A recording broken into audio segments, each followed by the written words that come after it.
in your own personal journey and in the roles that you've had, how have you been supported? I know you mentioned earlier that you have a therapist. I need to get back on my therapy journey because I do miss mine. She was amazing. But moving, I kind of disconnected. And yes, therapy is for everybody. It is not taboo. It is not something that, Black folks don't do. You just can't find it always in the church, people. Right. Now that's a whole nother table. Okay. We'll talk about that at another time. But for your own journey, has there been times where you've had to reach out, have had to be supported for just identifying something for yourself? And what was your release? What was your outcome? First of all, I had to identify it. I was brought up, and I had great parents. God rest their souls. They're in heaven. What stayed in the house was supposed to stay in the house. So that's number one. I didn't even understand that's what I was dealing with.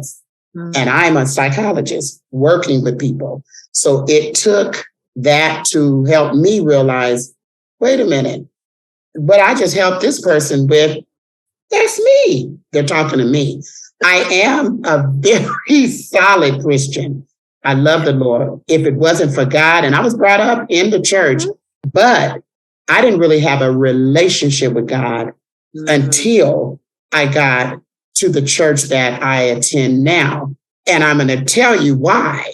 I'm an adult now when I came there years ago. And they had Bible studies that I went to. Now, I went to Sunday school growing up, all of those kind of things, did what my parents asked me to do. Wasn't a perfect child, but I did follow in obedience. Now, the generations have changed. That's a whole nother table once again. Once I got to the desire in my heart to yearn for God and to learn about who God is, that helped me to realize too, wow, I'm dealing with this, I'm dealing with this, I'm dealing with this.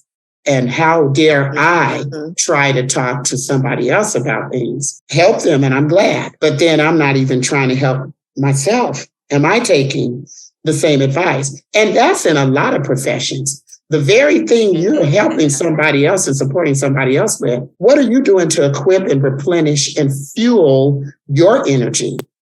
And I was drained. Like I said, I'd come home with rounded shoulders. I was a single parent of an African-American male, didn't have any assistance from the father. I realized I'm fighting this battle myself when I can have my higher being, and in my case, because I'm a Christian, is God, to help guide me and fight the battle for me.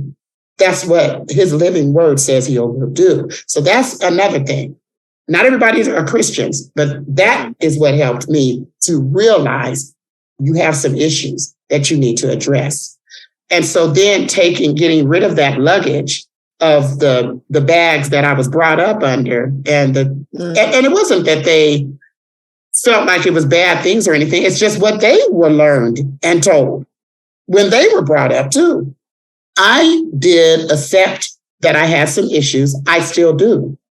Some of them have been dealt with. A lot of them have, largely because of the role I'm in. Also because of my relationship with God.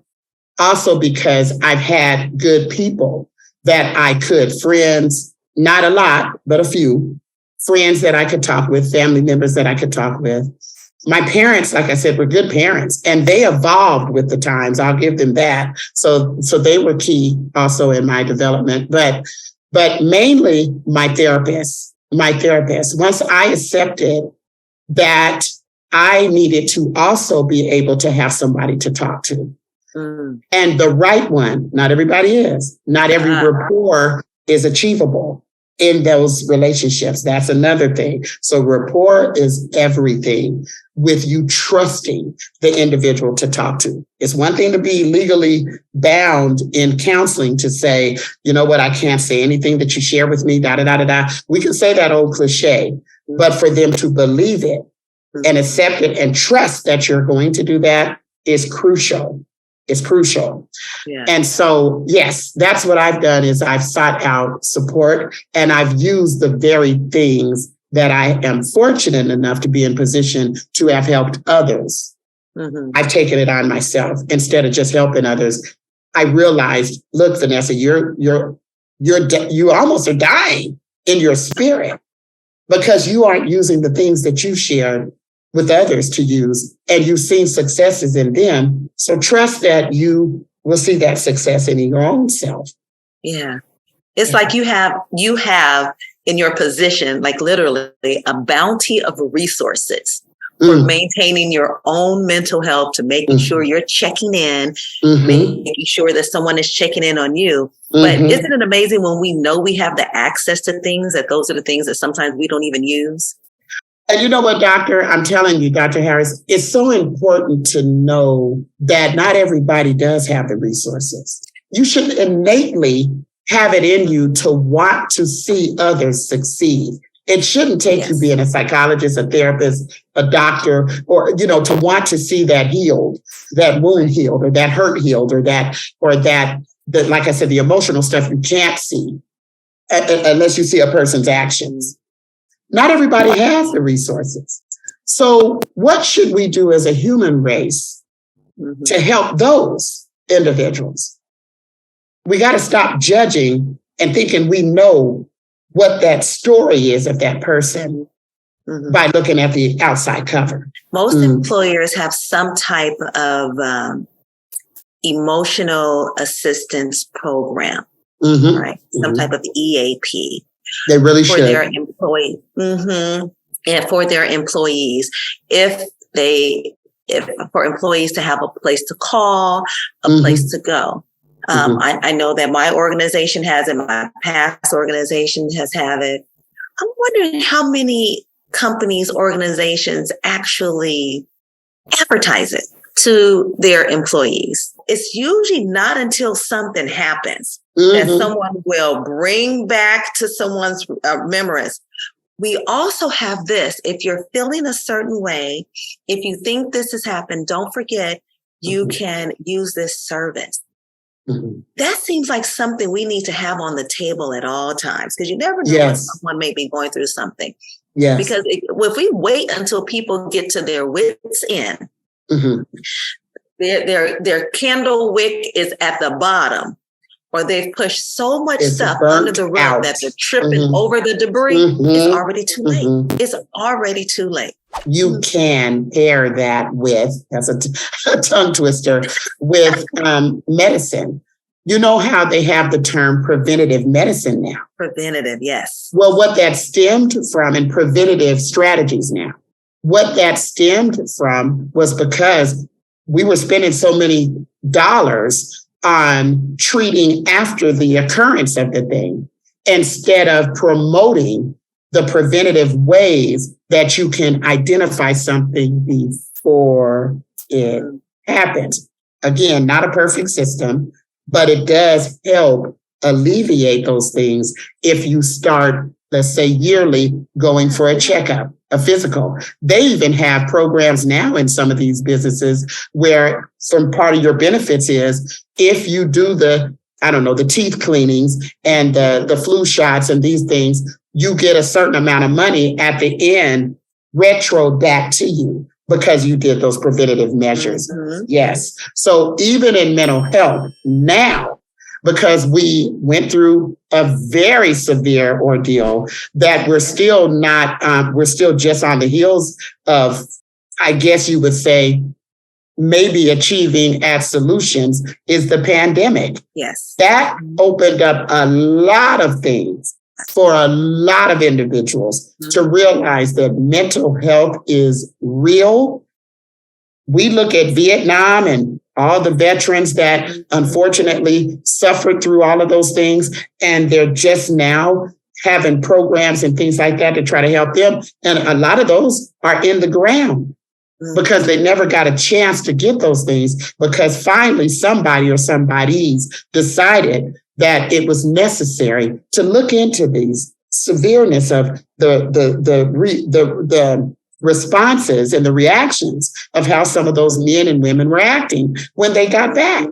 Preventative should be in every business. And now what I understand is a lot of companies are instituting that, because if you don't, How are you going to run your businesses when people are sick, right, in the hospital, workforce, killing themselves? How are you going to execute your job? Yes, if you don't have employees there doing it because they don't have those measures or those opportunities to use those resources to help them stay and sustain, like you mentioned earlier, their well-being. So prevention is key. Yeah. Programs key. Resources key.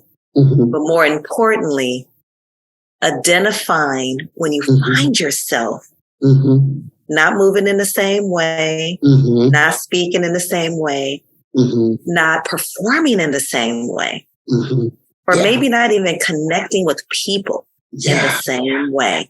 Yeah. Wow. They even have professionals now that work with your NBA and NFL and different sports entities, people that are there for them to talk with them and counsel them too. I don't know the fullness of their packages or, how that is. And you would think, because they make all these millions of dollars, but let's face it, some of them we've seen on the news going through the very real things that just I call us the regular folk is going through. They're going through some things too. Half the time we're seeing more of them because they're in the limelight, sports, entertainers, whatever. Then the people that are just the ones we see day to day, our neighbors and things. We have got to, as a human race, stop thinking ourselves above one another. It starts with us as individuals and how we view the world, what our upbringing was, be it right, wrong, or indifferent. And when we're going to take responsibility and ownership to say, I'm not going to be that person. I know my mom and dad meant well or whatever, or my guardians meant well. Maybe some of them didn't. What can I do now that I know right from wrong? What can I do to better my world by starting with me as I go into the world? It's got to start with me. I got to know where I'm healthy at and where I'm not healthy and address it. And mental health is a health that we have to make sure we are maintaining. So I'm so glad you said starting with you and what we need to do. If you were to look back on just your journey and where you are right now, what would you tell the Vanessa Hunter today based on how to be more in tune with her mental health that she possibly didn't know 15, 20 years ago? I would tell myself to be more transparent like you are now and be okay with that and not be so concerned about what you think others might think because you're not in their mind to know. Again, starting with myself, start with yourself and address what might be a problem. You're no better or worse than anybody else. They're no better or worse than you. And even if the door is closed for a moment from allowing you a thing that you feel you're capable of doing, don't give up. Continue to press forward. And then I would also tell myself, see, when you started doing that 10 years ago, look what happened, because I did start doing the very thing I shared. And that's why doors are opening. Some doors are closed, and I thank my Lord and Savior for it. Some relationships have stopped, and I thank my Lord and Savior for it. Some new ones have developed, and I thank my higher being for it. I'm really seeing, okay, you're still stuck, Vanessa, on some things. What are you going to do? Identify it, journal it. I journal it. And what are you going to do? What strategies are you going to do? And sometimes it's just as simple as breathing. I tell you, when I lost my mother, I never knew how important breathing was. That's sometimes the only thing that got me through those tears, those sorrows. And I'm still grieving because it's still fresh. It's not been that long ago. And breathing makes all the difference. Just sitting there and consciously breathing in quiet, getting your mind rested from the outside world and just breathing. So it's not internalizing, but it's centering yourself so that you can be a little bit stronger or more stronger when you get ready to go face the external, whatever that external is for you. So that's what I would tell myself is, you know what? I'm so glad you chose to identify what you needed and to be transparent. And that transparency can help you connect maybe with someone or something. It doesn't always have to be a person. It could be a book. It could be something on TV that's a talk show or something that you're like, whoa, I was dealing with that. Let me look that up. Whatever it is, transparency, you have to have that to get yourself to a point where you realize this isn't working or this is working. Mm-hmm. And so you'll either continue doing it or I bet not do that. Yeah. I better pull the reins on that one. Oh, that's awesome. Thank you so much for sharing that. Okay. And so to close out, last two questions I always ask my guests at the table. Looking ahead, what is it that you want and what is it that you need? I love that. I love that question. What I want looking ahead is to continue owning my gifts. Sometimes people think that you grow and they see your growth and they may assume that you're being cocky or arrogant with it. Mm-hmm. And you're really not. It's just you're on a different level and it should be okay. But that's your circle. So your circle, if they're with you on this, and some are just for a season, okay? They're going to elevate you or encourage you to, and push you and press you to continue to move forward. And they're going to support you along the way. So what I want is to continue to be okay with that. Once I let go of what I thought others thought, I tell you, it set me so free. And that's like I said, a whole nother table. But I had to really, letting go doesn't mean that you're still not working and serving with them in whatever entity it is that you met them in the first place. It could be a family member, but what I would need is more people to yield to identifying themselves and their hurts and what have you, so that they can realize I'm good at this and we can band together and unify and do the common good for humanity. I know that's not tangible. Any of us could use resources and monies and things like that. And we'll see what the economy affords us and allows us. But if we never had that money, it's a mindset for what you want and need. And I want us all to get on the bandwagon of realizing you got to have a healthy mind. You got to build that mind, feed that mind, whatever way you need to execute in the tangible what needs to happen. Vanessa Hunter, you have been a jewel. And you have placed all your gifts on this table today. Thank you so much for joining us here. Thank you for sharing your knowledge.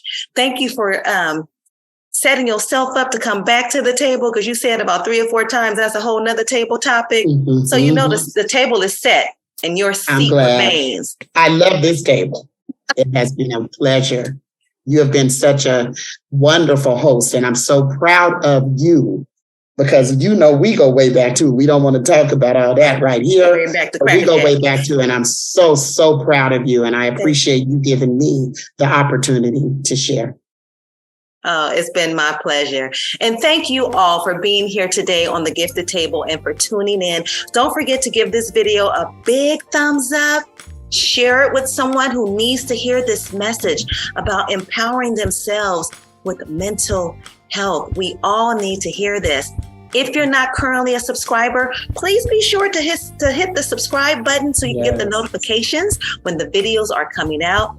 I love you all. I'm so glad you're here. And always remember, stay grounded, innovative, fierce, transparent every day. In other words, stay gifted. And I'll see you next time.